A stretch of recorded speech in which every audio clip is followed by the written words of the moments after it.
I always thought the stories about Ouija boards were just that, stories.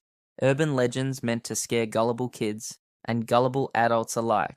But one rainy evening, curiosity got the best of me, and I decided to find out for myself. That night remains etched in my memory, a chilling reminder that some doors should never be opened. It was a stormy Friday night. The rain pounded against my apartment windows with a ferocity that mirrored my inner turmoil. My friends, Alex, Sarah, and Jake, had come over for our usual Friday night hangout. We were bored of the usual Netflix binges and decided to do something different. That's when Alex, with a mischievous grin, pulled out an old, dusty Ouija board from his bag. "Where did you get that?" I asked, eyeing the board with a mix of intrigue and unease. "Found it in my grandma's attic," he replied. "Thought it would be fun to try it out." "Are you serious? You know these things are just scams, right?" Sarah said, rolling her eyes. "Come on, it'll be a laugh," Jake chimed in, already setting up the board on the coffee table. "Let's see if we can summon any ghosts." Against my better judgment, I agreed. We dimmed the lights, lit a few candles, and sat around the board. The atmosphere was tense, but there was an undercurrent of excitement as we placed our fingers on the planchette. "Is anyone there?" Alex asked in a mock-serious tone. For a moment nothing happened. The planchette remained still, and we all exchanged skeptical glances. But then, slowly it began to move. At first I thought one of my friends was pushing it, but the look of genuine surprise on their faces told me otherwise. The planchette spelled out, "Yes!" My heart raced. "Who are you?" I asked, trying to keep my voice steady. The planchette moved again, faster this time. It spelled out, "Alice." "Do you need help, Alice?" Sarah asked, her voice trembling slightly. The planchette shot to NO, then it spelled out, "Stay away." A chill ran down my spine. "What do you mean?" I asked, but the planchette stopped moving. We asked more questions, but Alice, or whatever was controlling the board, remained silent. Eventually, we decided to end the session. We said goodbye, closed the board, and laughed nervously, trying to shake off the eerie feeling that had settled over us. That night, as I lay in bed, I couldn't shake the feeling that something was watching me. My apartment, usually a haven of comfort, felt oppressive, and the shadows seemed to move on their own. I chalked it up to my imagination, and eventually fell into a fitful sleep. The next few days were strange. I started hearing whispers at odd hours, faint but unmistakable. Objects in my apartment would be in different places than where I left them. At first I thought I was just being forgetful, but the incidents became too frequent to ignore. One night I woke up to the sound of my bedroom door creaking open. My heart pounded as I saw a shadowy figure standing in the doorway. It was a woman, her face obscured by darkness. I tried to scream, but no sound came out. The figure slowly moved towards me, and as it got closer I could see her eyes, empty, hollow, and filled with sorrow. "Stay away," she whispered, her voice echoing in my mind. I don't remember falling asleep, but when I woke up, the figure was gone. The next morning, I found scratches on my arms, as if something had clawed at me during the night. Panic set in, and I knew I needed help. I called my friends, and we decided to meet up at a local cafe. I told them everything that had happened since our Ouija session. Sarah looked visibly shaken, while Jake and Alex tried to rationalize it. "Maybe you're just stressed," Jake suggested. "We can go back to your place and check it out." Reluctantly, I agreed. When we arrived at my apartment, the air felt thick and heavy. As we walked through the door, we were hit with an overpowering stench of decay. The candles we had used during the session were melted down to stubs. Even though I had extinguished them after we finished, we heard the whispers again, louder this time, as if they were all around us. Sarah clutched my arm, her face pale. "We need to leave," she said, her voice barely above a whisper. Suddenly, the Ouija board, which I had stashed away in a closet, was flung across the room by an unseen force. It landed at our feet, the planchette pointing at the word, "Goodbye." "That's it," Alex said, his bravado gone. "We need to destroy it." We grabbed the board and took it outside, to the alley behind my building. Using a lighter, we set it on fire. The flames consumed the board quickly, but as it burned, we heard a piercing scream, as if the spirit we had contacted was being released. The air around us grew colder, and we could see our breath in the summer night. After the board was reduced to ashes, The oppressive feeling lifted slightly, but I knew it wasn't over. The figure still haunted my dreams, and the scratches continued to appear on my body. I sought out a local medium, hoping for answers. The medium, a kind but stern woman named Clara, agreed to help. She performed a cleansing ritual in my apartment, burning sage and chanting in a language I didn't understand. As she worked, she explained that we had disturbed a restless spirit named Alice, who had been trapped between worlds. By destroying the board, we had released her, but she was still bound to me because I had made contact. You need to make peace with her, Clara said, acknowledge her pain, and help her move on. That night I sat in my apartment, feeling more alone than ever. I spoke aloud to Alice, apologizing for disturbing her and acknowledging her suffering. I asked for her forgiveness and promised to help her find peace. The temperature in the room dropped, and I felt a presence beside me. For a moment I saw her again, her eyes filled with sadness, but also a glimmer of hope. She whispered, "Thank you," and then she was gone. The nightmares stopped, and the scratches healed, the whispers faded, and my apartment felt like home again. My friends and I never spoke of the incident again, but the memory lingered, a constant reminder of the thin veil between our world and the next. I learned the hard way that some things are better left undisturbed, and I vowed never to touch a Ouija board again. Years have passed, but on stormy nights, I still hear the faint whisper of Alice's voice, reminding me of the night we crossed paths. My hands trembled as I opened the attic door, the ancient wood creaking under the weight of forgotten memories. I had inherited this old house from my grandmother, a woman I barely knew, and now it was my responsibility to sort through decades of accumulated belongings. As I rummaged through dusty boxes and cobweb-covered trunks, my curiosity was piqued by a small, ornate chest hidden in the far corner. The chest was locked, but the key was conveniently tied to its handle with a piece of frayed twine. Inside, wrapped in yellowed cloth, was a Ouija board.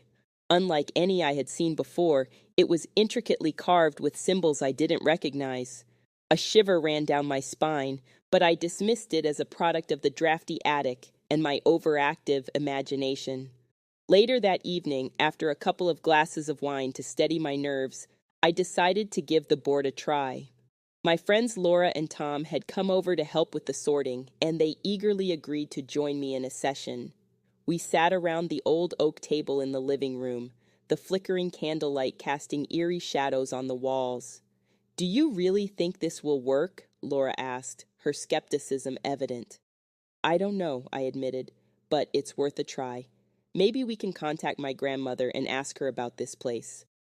Tom placed the planchette on the board, and we all placed our fingers lightly on it. "Is there anyone here with us?" he asked, his voice low and serious. For a moment nothing happened. We exchanged nervous glances, feeling a bit foolish. Then slowly the planchette began to move. It spelled out, "Yes." My heart skipped a beat. "Who are you?" I asked, my voice barely above a whisper.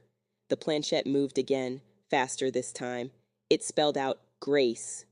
"Grace," Laura repeated. "Is that your grandmother?" "Yes," I replied, my voice shaking. "Grandma Grace, is that you?" The planchette moved to yes. "What do you want to tell us?" Tom asked. The planchette spelled out, "Danger." A chill ran down my spine. "Danger? What kind of danger?" I asked. The planchette began to move erratically, spelling out, "He is here."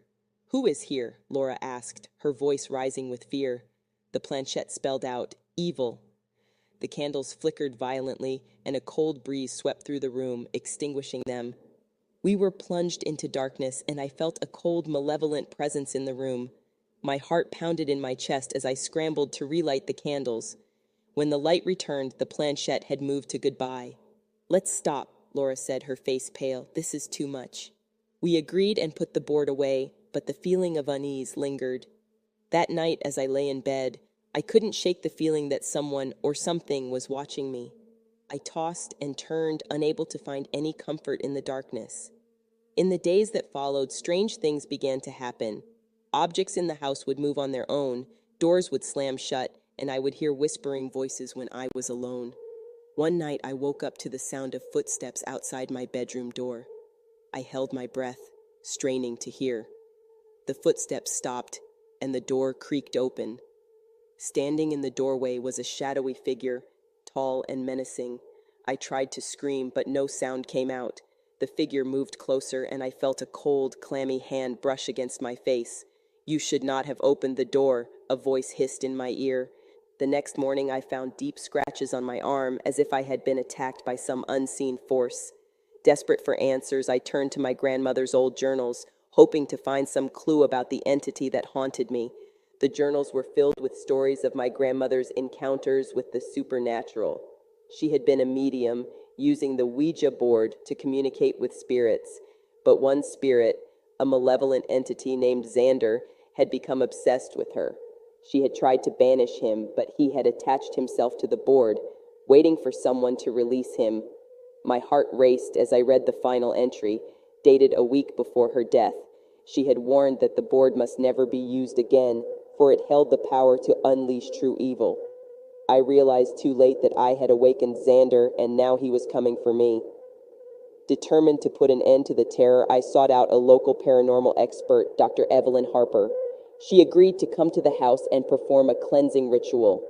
As we prepared for the ritual, the air grew thick with tension, and I could feel Xander's presence growing stronger. Dr. Harper lit sage and began to chant, her voice steady and calm. The house seemed to react violently, with objects flying off shelves and the walls shaking. I clutched the Ouija board tightly, knowing it was the key to ending this nightmare. "Hold on," Dr. Harper shouted over the chaos. "We need to confront him." With trembling hands, I placed the planchette on the board and called out to Xander. "Show yourself," I demanded. "Leave this place and return to the darkness." The planchette moved rapidly, spelling out, "Never." A shadowy figure appeared in the center of the room, its eyes glowing with malevolent intent. "You cannot banish me," it hissed. "I will have your soul." Dr. Harper continued her chant, her voice growing louder and more insistent. The figure screamed in rage, its form flickering and wavering. With a final guttural cry, it dissolved into the air, leaving the room eerily silent. The house felt lighter, the oppressive presence gone. Dr. Harper collapsed into a chair, exhausted but victorious. "It's over," she said. "Xander is gone." I breathed a sigh of relief, but the experience had left its mark on me. The scratches on my arm slowly healed, but the memories of that night would haunt me forever. I sealed the Ouija board back in its chest and buried it deep in the woods, hoping that it would never be found again. As the years passed, the house became a place of peace once more.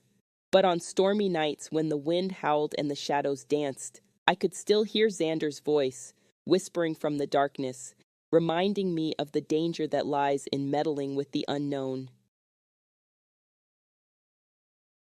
It was the summer of my sophomore year in college, and like most students, I was back home, reconnecting with old friends. We had grown bored of the usual pastimes and craved something more thrilling to shake off the monotony. That's when Josh, my childhood friend, proposed the idea of using a Ouija board. He claimed to have found one in his attic, and it was unlike any he had ever seen. Ornate and ancient-looking, it seemed to pulse with a sinister energy even before we touched it. We gathered that night at Josh's place. Myself, Josh, Emily, and Mark. The house was quiet, his parents away for the weekend. We lit a few candles and turned off the lights, the flickering flames casting eerie shadows on the walls. The Ouija board lay in the center of the table, daring us to make the first move. "All right, let's get started," Josh said, his voice trembling slightly. "Place your fingers on the planchette."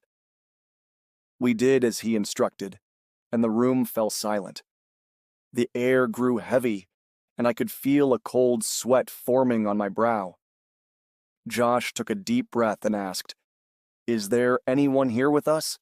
At first, nothing happened. We exchanged nervous glances, and I half expected one of us to burst out laughing and call it a joke. But then, slowly the planchette began to move. It inched its way across the board and stopped on yes, Emily gasped. Who's doing that? She asked, her voice high-pitched with fear. None of us, Mark replied, his eyes wide. Let's keep going. Who are you? Josh asked, trying to sound confident. The planchette moved again, spelling out, Alice. Are you friendly, Alice? I asked, my heart pounding. The planchette hovered for a moment before moving to NO. A chill ran down my spine. What do you want? Mark asked. The planchette spelled out, freedom. How can we help you? Josh asked, his voice barely a whisper. The planchette moved erratically, spelling out, help me. Suddenly, the candles flickered violently, and a gust of cold air swept through the room, extinguishing the flames. We were plunged into darkness, and I felt a cold, clammy hand brush against my arm. I jerked away, my heart racing. Turn on the lights!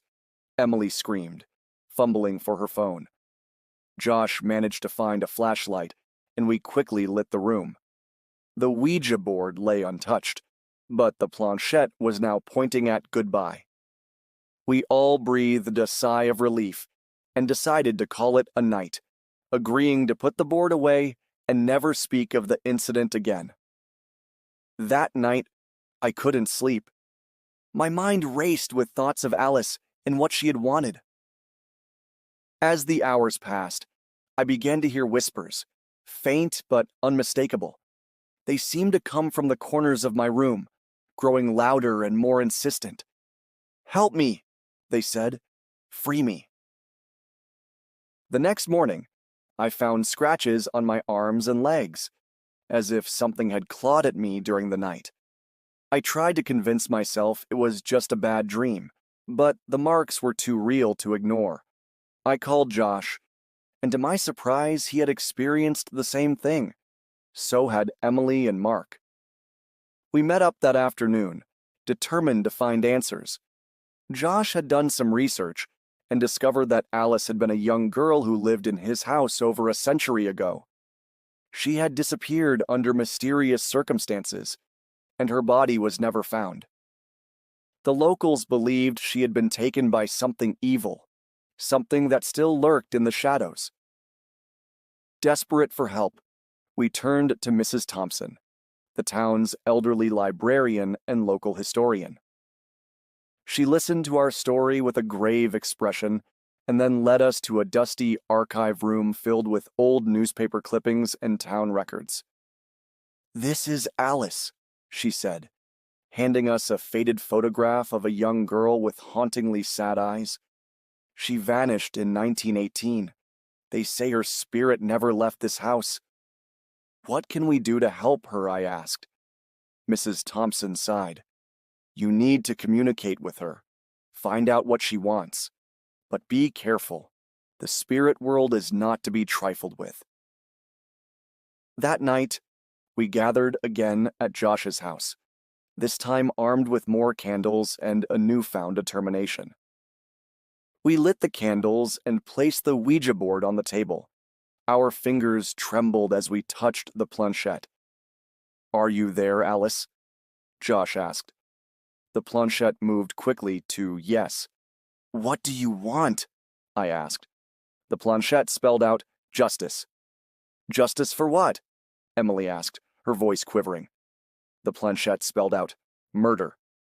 We exchanged horrified glances. Who murdered you? Mark asked. The planchette spelled out father. Oh my God, Emily whispered. Her own father? Why did he do it? Josh asked. The planchette moved to evil. The candles flickered again, and the room grew colder. I felt a presence behind me, and when I turned around, I saw a shadowy figure standing in the corner. It was a man, his eyes filled with malice. You will not free her, he growled, his voice echoing in the room. We screamed and tried to flee, but the doors slammed shut, trapping us inside. The figure advanced, and I felt a crushing weight on my chest. I couldn't breathe, couldn't move. Use the board! Mrs. Thompson's voice echoed in my mind. Send him back! Desperate, I placed my hands on the planchette and shouted, Leave this place! You are not welcome here! The others joined in, their voices trembling with fear. The planchette moved wildly, and the figure screamed in rage. The candles blew out, and the room was plunged into darkness. When the lights flickered back on, the figure was gone, and the oppressive weight had lifted. The planchette rested on goodbye. We sat in stunned silence, trying to process what had just happened. The scratches on our bodies had vanished, and the room felt lighter, as if a great burden had been lifted. Mrs. Thompson arrived shortly after, her face etched with worry. We told her everything, and she nodded solemnly. You've done it, she said. Alice is free. The next morning, we buried the Ouija board in the woods, hoping to lay the past to rest. As we walked away, I felt a sense of closure, but also a lingering fear. The experience had changed us, and the memory of that night would haunt us forever. Years later, on stormy nights, I can still hear Alice's whispers, a reminder of the thin veil between our world and the next, and the danger that lies in meddling with forces beyond our understanding.